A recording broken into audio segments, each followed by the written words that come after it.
नमस्कार दोस्तों, मैं अनुज आप सभी का स्वागत करता हूं अपने चैनल पर जिसका नाम है शिवालिक प्रगति सेंटर। दोस्तों, आपके साथ इससे पहले मैंने जेबीटी का एक एग्ज़ाम जो कंडक्ट करवाया गया था नवंबर 2025 में 8 नवंबर को ये एग्ज़ाम हुआ था। उसमें जो सामान्य ज्ञान के सवालों को आपके साथ मैंने डिस्कस किया था, पार्ट 1 मैंने आपके साथ उसके साथ डिस्कस किया था और आपको कहा था कि आपको बताया था कि भी पार्ट 2 भी मैं इसका जल्द ही आपके लिए उपलब्ध करवा दूँगा। तो ये वीडियो जो है पार्ट 2 है उसका। उसमें सामान्य ज्ञान के बाकी क्वेश्चंस को हम यहाँ पे डिस्कस करेंगे। तो चलिए आपका ज़्यादा समय ना लेता हुआ इस वीडियो की शुरुआत करते हैं। देखिए क्वेश्चन नंबर 136, क्योंकि क्वेश्चन 135 तक हम पहले डिस्कस कर चुके हैं। अब क्वेश्चन नंबर 136 है, बिलासपुर की सीमा किस ज़िले की सीमा के साथ नहीं लगती है? ऑप्शन ए है सोलन, ऑप्शन बी मंडी, ऑप्शन सी है सिरमौर, ऑप्शन डी है माफ़ कीजिए ऑप्शन सी ऊना है और ऑप्शन डी सिरमौर है। तो इस सवाल का जो सही जवाब है दोस्तों वो ऑप्शन डी है। सिरमौर ज़िले के साथ हिमाचल प्रदेश का जो ज़िला है बिलासपुर, उसकी सीमा सिरमौर ज़िले के साथ नहीं लगती। हिमाचल प्रदेश की ज्योग्राफी से मैं आपको कई बार कहता हूँ आपको सवाल पूछे जाते हैं, इवन मैप से भी एग्ज़ाम में कई बार सवाल पूछे जाते हैं। मैंने सुविधा के लिए यहाँ पे एक छोटा सा मैप पेस्ट करने की कोशिश की है दोस्तों। अगर आप इस मैप को देखें तो यहाँ से किस तरह के क्वेश्चन बनते हैं। जैसे मान लीजिए आपको सवाल पूछा जा सकता है कि हिमाचल प्रदेश में बताइए कि कौन सा ज़िला है जो सबसे बड़ा है, या तो सबसे बड़ा क्षेत्रफल की दृष्टि से जो ज़िला है दोस्तों वो लाहौल स्पीति है। आपको सवाल पूछा जा सकता है कि लाहौल स्पीति पूरे हिमाचल प्रदेश का कितना प्रतिशत है? तो लाहौल स्पीति पूरे हिमाचल का लगभग 24.8% है, यानी कि लगभग मैं कहूँ कि 25% है। हिमाचल प्रदेश का सबसे छोटा जो ज़िला है, हिमाचल प्रदेश का सबसे छोटा ज़िला है दोस्तों हमीरपुर। और ये जो हमीरपुर है, हमीरपुर हिमाचल प्रदेश का 2% है। तो ये भी आपको एग्ज़ाम में सवाल पूछा जा सकता है।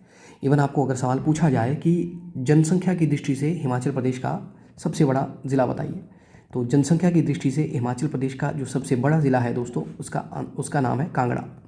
और आपको सवाल पूछा जा सकता है कि सबसे छोटा ज़िला जनसंख्या की दृष्टि से हिमाचल प्रदेश का, तो सबसे छोटा ज़िला जो है वो लाहौल स्पीति है। हालांकि लाहौल स्पीति क्षेत्रफल के हिसाब से देखा जाए तो लाहौल स्पीति हिमाचल प्रदेश का सबसे बड़ा ज़िला है क्षेत्रफल के हिसाब से, लेकिन जनसंख्या लाहौल स्पीति में बहुत कम है। और जनसंख्या की दृष्टि से सबसे माफ़ कीजिएगा, अगर आपको सवाल पूछा जाए कि जनसंख्या का घनत्व के हिसाब से, जनसंख्या घनत्व यानी कि पॉपुलेशन डेंसिटी के हिसाब से हिमाचल प्रदेश का सबसे बड़ा या सबसे छोटा ज़िला बताएं, तो पॉपुलेशन डेंसिटी के हिसाब से, जनसंख्या घनत्व के हिसाब से सबसे बड़ा जो ज़िला है हिमाचल प्रदेश का वो है हमीरपुर। कहने का मेरा अर्थ ये है कि हमीरपुर में जनसंख्या का घनत्व सबसे ज़्यादा है। और अगर आपको सवाल पूछा जाए कि कौन से ज़िले में जनसंख्या का घनत्व सबसे कम है, तो इसका आंसर जो है वो है लाहौल स्पीति। क्योंकि लाहौल स्पीति में जैसे कि एरिया वहाँ पे ज़्यादा है, पॉपुलेशन वहाँ पे कम है, तो इस हिसाब से पॉपुलेशन डेंसिटी भी वहाँ पे कम होगी। इवन आपको सवाल पूछा जा सकता है कि हिमाचल प्रदेश का पॉपुलेशन डेंसिटी बताइए कितनी है। तो हिमाचल प्रदेश का पॉपुलेशन डेंसिटी जो इससे पहले जो सेंसस हुए हैं उसमें हिमाचल प्रदेश की जो जनसंख्या घनत्व है वो 123 व्यक्ति प्रति वर्ग किलोमीटर है। इवन मैप से जो क्वेश्चन आपको बनते हैं, डायरेक्ट आपको सवाल पूछा जा सकता है कि भाई आप बताइए कि हिमाचल प्रदेश जो है, हिमाचल प्रदेश के कौन सा ज़िला, निम्न में से 4 ऑप्शन आपको दिए जाएंगे। आपका पूछा जाएगा कौन सा ज़िला सबसे उत्तर में स्थित है, या कौन सा ज़िला सबसे दक्षिण में या पूर्व में या फिर पश्चिम में। या फिर आपको सवाल पूछा जा सकता है हिमाचल प्रदेश का वो ज़िला बताइए जो सबसे सर्वाधिक जिलों के साथ, यानी कि सबसे ज़्यादा जिलों के साथ सीमा बनाता है। तो इस मैप में भी अगर आप देखोगे तो मंडी हो गया या फिर जो कांगड़ा हो गया, ये ऐसे ज़िले हैं हिमाचल प्रदेश के जो सर्वाधिक ज़िलों के साथ सीमाएं शेयर करते हैं, यानी कि 6 ज़िलों के साथ ये लगभग अपनी सीमा जो है शेयर करते हैं। या फिर आपको सवाल पूछा जा सकता है कि भाई बताइए, कोई ऑप्शन दिया जाए, कोई सवाल दिया जाएगा, कोई ज़िला दिया जाएगा, उसमें पूछा जाएगा कि ये जो ज़िला है ये निम्न में से कौन सा ज़िला इस ज़िले के साथ अपनी सीमा नहीं बनाता। तो जैसे आपको यहाँ पे सवाल पूछा गया है बिलासपुर कौन से ज़िले के साथ सीमा नहीं बनाता, तो इस तरह के सवाल बहुत कॉमनली पूछे जाते हैं। तो मैप को जब आप पढ़ते हैं उस समय भी, और मतलब उस समय आप मैप को देखा कीजिए, क्योंकि देखने से चीज़ें आपको ज़्यादा समय के लिए याद रहेंगी। नेक्स्ट क्वेश्चन देखते हैं। क्वेश्चन नंबर 137 है दोस्तों। क्वेश्चन 137 है कि कांगड़ा पेंटिंग्स पुस्तक किसने लिखी है? Option A Shobha Singh, option B M S Randhawa, option C है निकोलस रोरिक, ऑप्शन डी है उपयुक्त में से कोई नहीं। तो इस सवाल का जो सही जवाब है दोस्तों वो ऑप्शन बी है। कांगड़ा पेंटिंग्स को जो किताब लिखी गई है वो एम एस रंधावा के द्वारा लिखी गई है। एम एस रंधावा ने एक तो किताब लिखी है कांगड़ा पेंटिंग, एक और इनकी पुस्तक है उसका नाम है कांगड़ा घाटी, कांगड़ा घाटी। और निकोलस रोरिक ने एक किताब लिखी है, उस किताब का नाम है Himalayas abode of light. This is very very important. Himalayas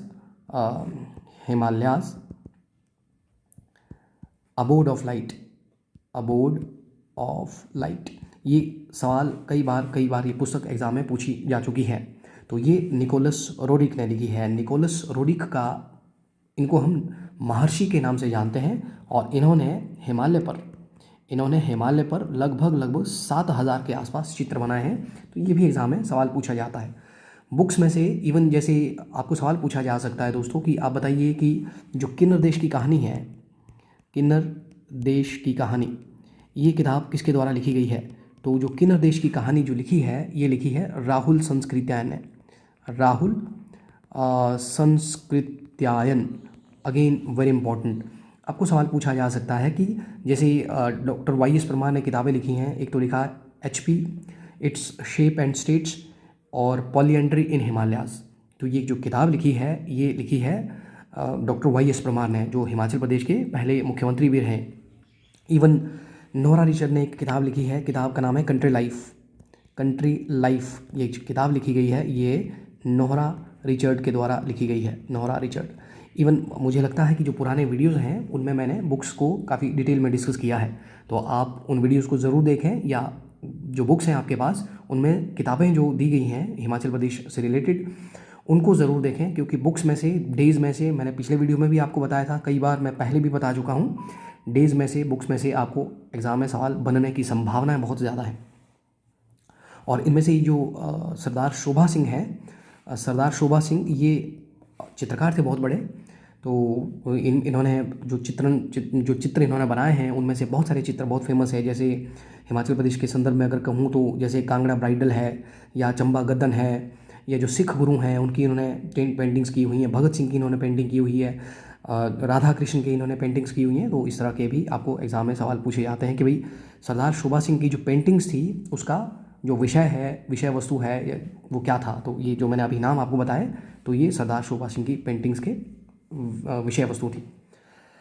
next question देखें, क्वेश्चन नंबर 138, और ये है कि 17वां ब्रिक्स सम्मेलन, शिखर सम्मेलन 2025 किस शहर में आयोजित किया गया? Option A Brasilia, option B Moscow, option C Rio de Janeiro, option D है नई दिल्ली। तो इस सवाल का जो सही जवाब है दोस्तों वो ऑप्शन ए है। ब्रिक्स सम्मेलन जो है 2025 में, इसको क्योंकि जो चेयरमैनशिप थी 2025 के लिए वो ब्राज़ील के पास थी, तो जाहिर सी बात है 2025 में जो ब्रिक्स सम्मेलन हुआ होगा वो ब्राज़ील में ही हुआ होगा, ब्राज़ीलिया में। अगर आपको 2024 में पूछा गया होता तो 2024 में ये जो चेयरमैनशिप थी ये रशिया के पास थी, तो रूस में कज़ान में ये हुआ था। इवन अगर आपको सवाल पूछा जाए कि भारत में कब हुआ, तो भारत में 2021 में भारत के पास चेयरमैनशिप थी ब्रिक्स की, तो ये 2021 में नई दिल्ली में हुआ। अगर आपको सवाल पूछा जाए भारत मंडपम, अगर आपको ध्यान हो, तो उसके लिए बनाया गया था दिल्ली में, नई दिल्ली में। आपको सवाल पूछा जा सकता है कि 2026 का ब्रिक्स सम्मेलन किस देश में आयोजित किया जाएगा? This is again very very important question for you. तो 2026 में दोबारा इसको भारत में किया जाएगा, भारत नई दिल्ली में ब्रिक्स सम्मेलन आयोजित किया जाएगा। दोस्तों ब्रिक्स के बारे में अगर मैं आपको जानकारी दूं तो ब्रिक ये जो संगठन है इसकी स्थापना 2006 में 4 कंट्रीज़ ने की थी। 2006 में जो 4 कंट्रीज़ है जैसे ब्राज़ील हो गया, रशिया हो गया, इंडिया हो गया और चाइना हो गया। यूएन का जो सम्मेलन होता है, यूएन सम्मेलन में जो इनफॉर्मल मीटिंग में इन देशों ने एक इनफॉर्मल मीटिंग की, इनफॉर्मल बातचीत की, उसमें ये इन्होंने डिसाइड किया कि मतलब ये 4 ऐसे कंट्रीज़ हैं जिनकी इकॉनमी उस समय मतलब ग्रोइंग इकॉनमीज है ये। तो इन्होंने डिसाइड किया कि हमें भी एक संगठन बनाना चाहिए, और 2009 में इन्होंने जो ब्रिक्स सम्मेलन हुआ उसका पहली जो मीटिंग हुई, पहला जो सम्मेलन हुआ वो 2009 में किया गया, और ये पहला जो सम्मेलन था ये रशिया में किया गया। 2010 में एक और कंट्री को इसमें जोड़ा गया, उस कंट्री का नाम है साउथ अफ्रीका। तो ये संगठन जो है ब्रिक्स से बन गया, ब्रिक्स से ये संगठन बन गया ब्रिक्स। तो 2010 में ब्रिक्स माफ़ कीजिएगा साउथ अफ्रीका को इसमें जोड़ा गया। इसके बाद 2025 में 2024 में कुछ और देशों को इसमें जोड़ा गया। हालांकि 5 देशों को जोड़ा जाना था, जिसमें एक कंट्री है मिस्र, दूसरा कंट्री इसमें था दोस्तों इथोपिया, और तीसरा कंट्री जो जोड़ा गया उसका नाम है ईरान। चौथा कंट्री जो है वो UAE यानी कि संयुक्त अरब अमीरात। सऊदी अरब ने भी कहा था कि वो भी ब्रिक्स को ज्वाइन करेगा, लेकिन ऑफिशियली अभी सऊदी अरब ने ब्रिक्स को ज्वाइन नहीं किया। ये 2024 में इन कंट्रीज़ को जोड़ा गया, और 2025 में जनवरी 2025 में एक और देश को इसमें जोड़ा गया, तो उस देश का नाम है इंडोनेशिया। तो ये सवाल आपके लिए बहुत ज़्यादा ज़रूरी है, ब्रिक्स में कितने देश हैं या किन देशों को भी जोड़ा गया हाल फिलहाल में, आपको एग्ज़ाम में पूछे जा सकते हैं। और इस तरह से हम देखें तो ब्रिक्स में, तो ये ब्रिक्स के ये सदस्य कंट्री हो गए, तो ये आपको सवाल पूछे जा सकते हैं। इवन जो साउथ अफ्रीका है, माफ़ कीजिएगा, जो अफ्रीका के कुछ देशों ने भी पार्टनर देशों के रूप में ब्रिक्स को ज्वाइन किया है, लेकिन फुल मेंबर वो नहीं बने हैं। नेक्स्ट क्वेश्चन देखते हैं, क्वेश्चन नंबर 138, माफ़ कीजिए क्वेश्चन नंबर 139।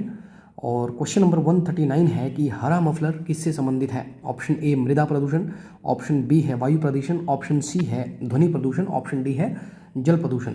ये जो हरा मफलर है ये ध्वनि प्रदूषण और वायु प्रदूषण से जुड़ा हुआ है, लेकिन प्रमुख रूप से ये ध्वनि प्रदूषण से जुड़ा हुआ है। तो इस सवाल का जवाब है green muffler is related to noise pollution. देखिए दोस्तों, ये जो हरा मफलर है ये एक ऐसी तकनीक है जिससे ध्वनि और जो वायु प्रदूषण को कम करने के लिए सड़कों पर या जो औद्योगिक क्षेत्र होते हैं उनके आसपास पेड़ों और झाड़ियाँ लगाई जाती हैं। इनमें ये जो पेड़ हैं, इन पेड़ों की जो पत्तियां होती हैं वो ध्वनि तरंगों को अवशोषित करती है। खासकर जो नीम का या अशोक का जो पेड़ होता है ये ध्वनि तरंगों को अवशोषित करता है। और इवन जो वायु है या जो प्रदूषण, वायु को प्रदूषण करने वाली जो गैसें होती हैं और जो धूल कण होती हैं उनको ये सोख लेता है। तो इस तरह से इसका जो सवाल है वो इस सवाल का जवाब है ध्वनि प्रदूषण, लेकिन वायु प्रदूषण को भी ये कम करता है। नेक्स्ट देखें क्वेश्चन नंबर 140, और क्वेश्चन नंबर 140 है दोस्तों कि प्रकाश वर्ष किसका मात्रक है? ऑप्शन ए दूरी का, ऑप्शन बी ऊर्जा का, ऑप्शन सी गति का, और ऑप्शन डी समय का। प्रकाश वर्ष ये दूरी की सबसे लंबी इकाई है। प्रकाश वर्ष जो है, जिसको हम लाइट ईयर भी कहते हैं, ये दूरी की सबसे लंबी इकाई है। सूरज के प्रकाश के द्वारा एक वर्ष में जितना दूरी तय की जाती है उसको हम एक प्रकाश वर्ष कहते हैं, और दूरी की सबसे लंबी इकाई है। ऊर्जा की इकाई है दोस्तों जूल। और जो गति है, गति की जो इकाई है यानी कि जो स्पीड है, स्पीड की इकाई है मीटर पर सेकंड, इंटरनेशनल यूनिट जो है इसका। और जो टाइम है, टाइम का जो स्टैंडर्ड यूनिट है उसको हम कहते हैं जो सेकंड है, समय का सेकंड इकाई है। जो यूनिट्स होते हैं, इंटरनेशनल जो यूनिट्स होते हैं वो भी आपको एग्ज़ाम में, विज्ञान का ये क्वेश्चन है, आपको एग्ज़ाम में पूछे जा सकते हैं। तो इस तरह के सवालों को आप एग्ज़ाम में ज़रूर तैयार करके जाइए। जैसे मात्रक हो गया, जैसे विज्ञान में आपको बीमारियां पूछी जा सकती हैं, इन्वेंशंस पूछे जा सकते हैं। इवन जो इंस्ट्रूमेंट्स होते हैं, जैसे फेरोमीटर जो है वो समुद्रों की गहराई को मापता है, बैरोमीटर ये वायु दाब को मापता है, अल्टीमीटर ऊंचाई को मापता है। इस तरह के सवाल एग्ज़ाम में अक्सर पूछे जाते हैं, इनको हमेशा ध्यान में रखिए।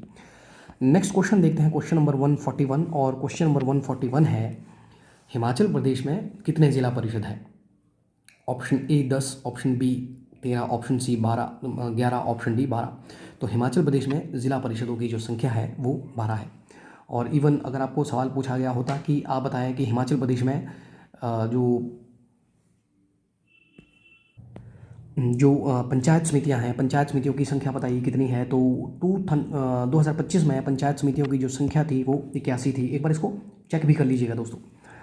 नेक्स्ट क्वेश्चन देखते हैं। नेक्स्ट क्वेश्चन है कि क्वेश्चन नंबर 142, और क्वेश्चन नंबर 142 है विश्व का दूसरा सबसे ऊंचा पर्वत कौन सा है?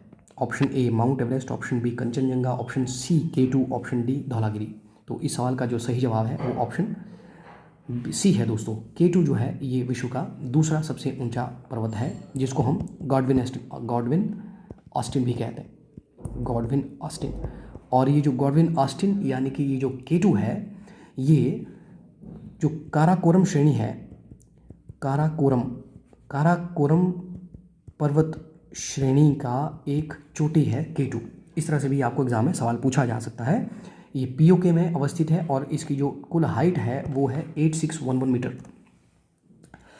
दुनिया की सबसे ऊंची जो चोटी है दोस्तों वो है माउंट एवरेस्ट, 8848 मीटर जो है इसकी हाइट है और ये नेपाल में स्थित है।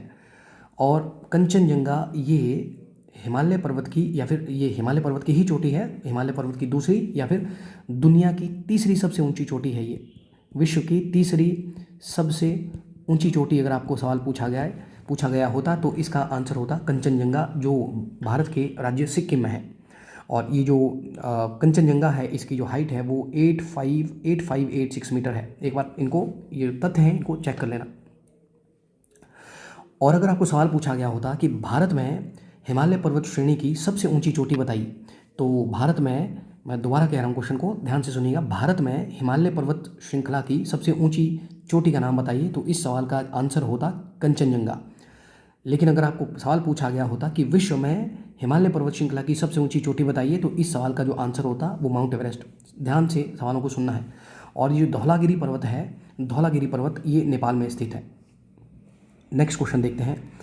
क्वेश्चन नंबर 143 है कि स्त्रिया किस राज्य का शास्त्रीय नृत्य है? Option A Assam, option B Manipur, option C Uttar Pradesh, option D Andhra Pradesh. जो स्त्रिया है दोस्तों, स्त्रिया क्लासिकल डांस यानी कि शास्त्रीय नृत्य है असम का। स्त्रिया जो है ये असम का क्लासिकल डांस है, ये आपको पूछा गया है। इवन भारत में जो शास्त्रीय नृत्य हैं दोस्तों वो 8 हैं। उनमें से एक दो जो है वो केरल में है। एक है कथकली केरल में, एक है कथकली और कथकली, माफ़ कीजिए कथकली, दोबारा लिखता हूँ, कथकली ये केरल में है। और दूसरा जो है वो है Mohiniyattam. Mohiniyattam again very very important. तो मोहिनी अट्टम और कथकली ये केरल में है।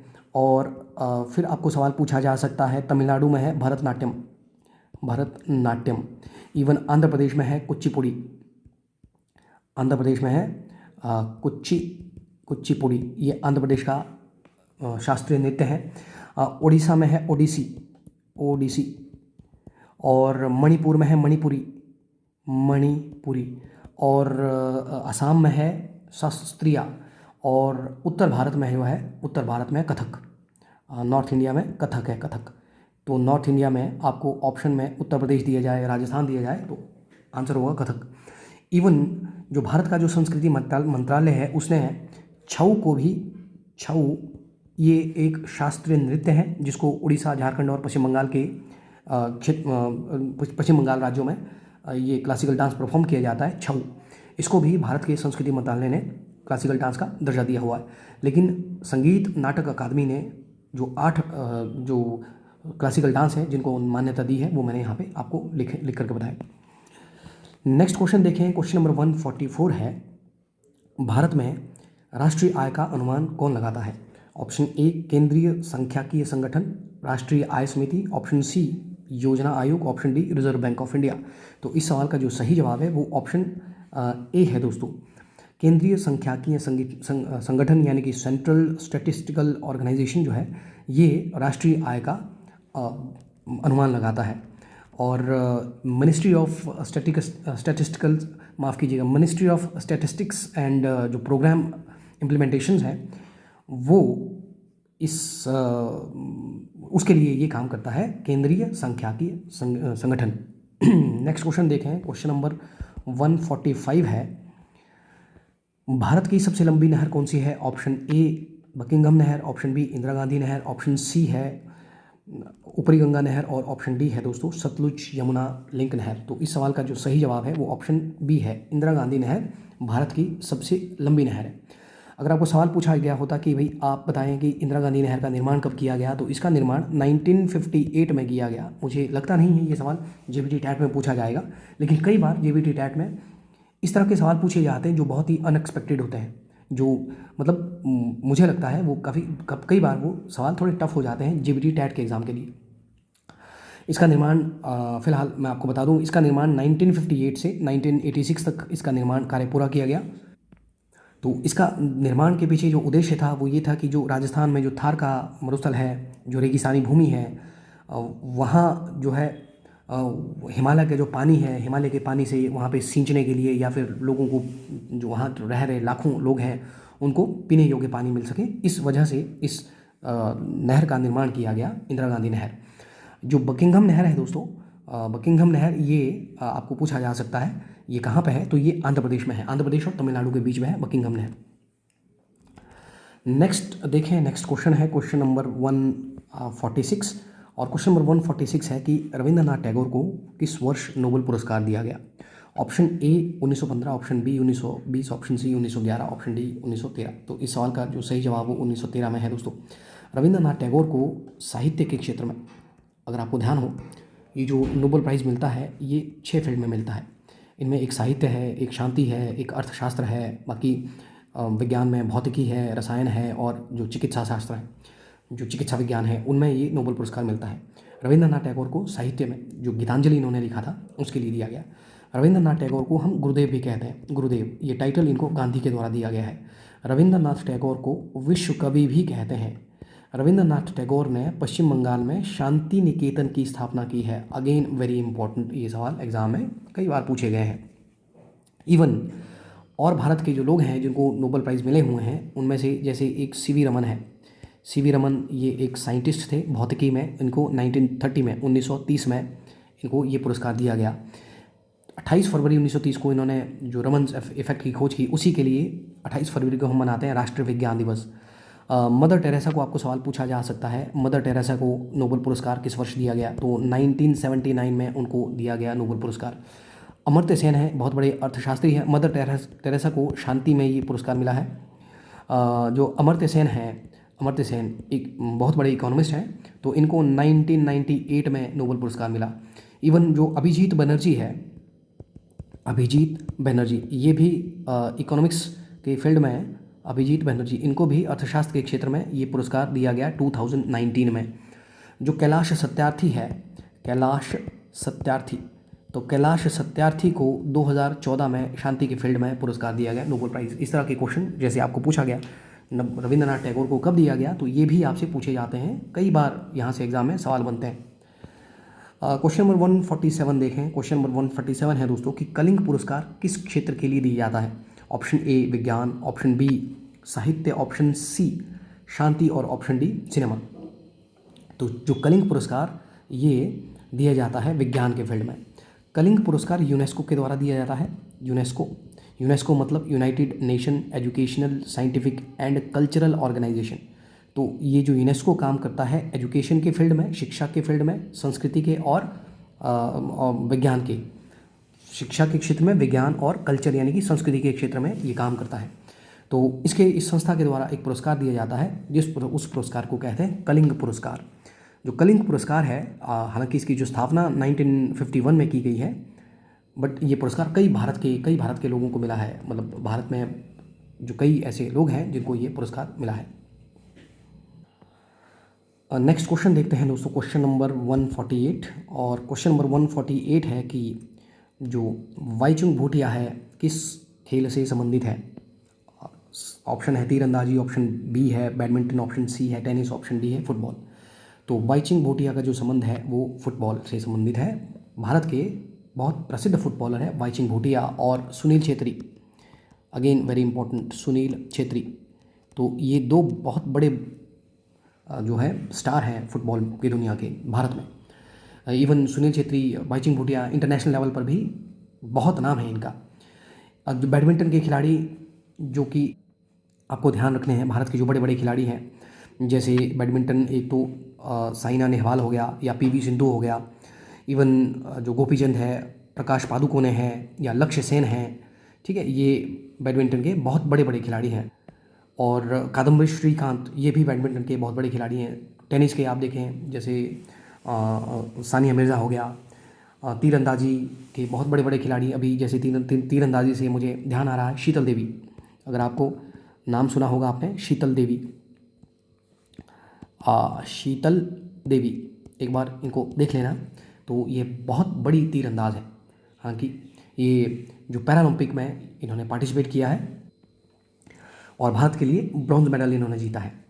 तो इस तरह से एटलीस्ट आपको जो ओलंपिक के बहुत बड़े बड़े खिलाड़ी हैं हाल के ही वर्षों में, जैसे 2024 में पेरिस में ओलंपिक हुआ था, चाहे वो ग्रीष्म मतलब जो ओलंपिक हो या जो पैरालंपिक हो, जो हुए हैं उसमें जो बड़े खिलाड़ी हैं भारत के, वो एटलीस्ट आपको ध्यान होना चाहिए दोस्तों। इनको बार बार देखा कीजिए, एग्ज़ाम में जाने से पहले इनको बार बार देखा कीजिए। तो तभी आपको ये याद होंगे। अदरवाइज़ जो लोग जिनका स्पोर्ट्स में ज़ीरो इंटरेस्ट है उनके लिए ये सवाल सरदर्द हो जाएंगे और एग्ज़ाम में ये पूछे जाते हैं। इवन जो कॉम्पिटिटिव एग्ज़ाम्स होते हैं उनमें ये सवाल कई बार पूछे जाते हैं। नेक्स्ट क्वेश्चन देखते हैं। क्वेश्चन नंबर 149 है, हिमाचल प्रदेश सरकार द्वारा 1 अक्टूबर 2025 को वरिष्ठ नागरिकों के लिए कौन सी योजना शुरू की गई थी? ऑप्शन ए है एल्डर केयर योजना, ऑप्शन बी है रोगी मित्र योजना, ऑप्शन सी है senior health plus, option D है उपरोक्त में से कोई भी नहीं। तो इस सवाल का जो सही जवाब है दोस्तों वो है रोगी मित्र योजना। इसको हिमाचल प्रदेश ने वरिष्ठ नागरिकों के लिए शुरू किया गया है। हिमाचल प्रदेश की और भी कई स्कीमें हैं जो आपको पूछी जा सकती है। जैसे आपको एक बार सवाल पूछा गया था एग्ज़ाम में कि हिमाचल प्रदेश सरकार ने जो डेयरी फार्मर्स होते हैं जो दूध का उत्पादन वगैरह करते हैं उनके लिए कौन सी स्कीम खोली गई? तो उसमें ऑप्शन दिए दुग्ध धन, पशु पोषण, दूध और धन या फिर संजीवनी। तो इसका जो सही जवाब था वो संजीवनी था दोस्तों।